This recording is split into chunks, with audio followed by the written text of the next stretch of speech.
Good afternoon, everybody. I wanted to touch base with everybody really quick, seeing as how the entry date for Sims is coming up. I've had a lot of questions in regards to what to do with students once they withdraw from the district, and I just want to get a few words of terminology correct, because we're ELL teachers, we talk about vocabulary first. When I use the word withdraw means to leave the district, meaning that they're going to a different school district. Exit means to have passed the state assessment, either ELDA or ELPA next year, or the state NISA reading assessment. So today we're going to talk about students who move out of the district and who are still on the Sims LEP table and what to do with them so that we don't have any errors coming through our system. First of all, I'd like to talk about what the purpose of the LEP table is. The first purpose of the LEP table is to have a running record of the students that have been in ELL now, in the past, and in the future. We just want to make sure that we understand who these students are, so if I get a call from another district, we know who we had in our district and where they were at once they were with us. It is a record of language development, and it helps us see how long they were in the LEP program and if they were ever exited. It is not a place where we withdraw students. I've seen a lot of errors where secretaries have gone in and they have deactivated their account or put a term date in.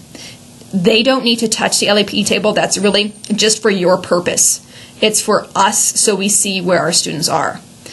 Also, once there has been an LEP record, there will always be an LEP record. So if you have a student move out and back in, know that that record that you created once upon a time is still there. If you accidentally make a duplicate account, it's okay. We can go in and delete it. I would just need to go send a message through the help desk.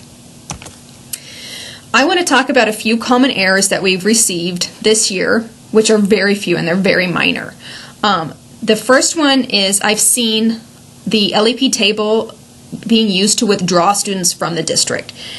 For some reason, secretaries, I think, trying to help you out, trying to help us out, have gone in and deactivated it and put in a term date. That's not the purpose of the LEP table. Once again, it's to see where a student is at with language acquisition. I've also seen entering a term date even when the student is still in ELL. And I'll give you an example here of what that looks like. And then the third mistake is entering a student more than once, which is minor, and I do it frequently on accident because a student might have been over at another school. I didn't realize it, and I enter them into mine, and then I have two duplicate accounts. I would like to give you an example of a student of mine who withdrew from the district this year, and so you can see what his LEP record looks like. This is Armando Hernandez, and Armando was with us at the newcomer program last year, and he was last year in ELL for 0 or less than 1 year. So at the beginning of the school year, I rolled him over to 1, since that does not do it automatically. But before I realized that he had left the district, I had already moved it, which is fine, completely fine. But everything else on this is correct. I don't need to change anything else just because he left the district. His status still remains active because when he was with us, he was active. He was eligible and he was a participant. This shows when he started the program. And notice that I do not have a term date.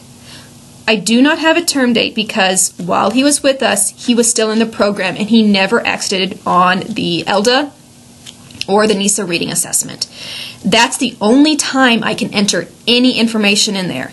You are the only person besides myself who should be entering that information in. So if you have a secretary going in and doing that when they withdraw, just let them know that they don't need to worry about the LEP table. It's just something that they don't have to put on their caseload. As you see, since he has left our school district, his current school is set at 000, and I'm not sure if you all have access to this, but I'll show you how I can see all of those students. And if you can't have access to it and you're looking for a student who's no longer on your LEP table, I can look it up. So if you go to LEP maintenance and say you have Golden Hills is already populated, the school ID area, all you have to do is hit clear criteria and just have no school ID and hit quick search. And every student should pop up that is in the district. Once again, I'm not sure if you have access to that. So if you don't, let me know and I can give you the information that you need. Let's see here. All right. I hope that this has cleared up some of the questions that you might have about the Sims LEP table and students entering and leaving the district. Remember that our cutoff date for putting students into Sims so that we have accurate information in our system is October 15th. If you have any questions, please don't hesitate. And I would highly recommend, if you do have a question, just include all of us on the message, because if you have the question, I'm sure somebody else has that question too. I hope you have a great weekend, and I will be seeing you all shortly. I'll talk to you later. Goodbye.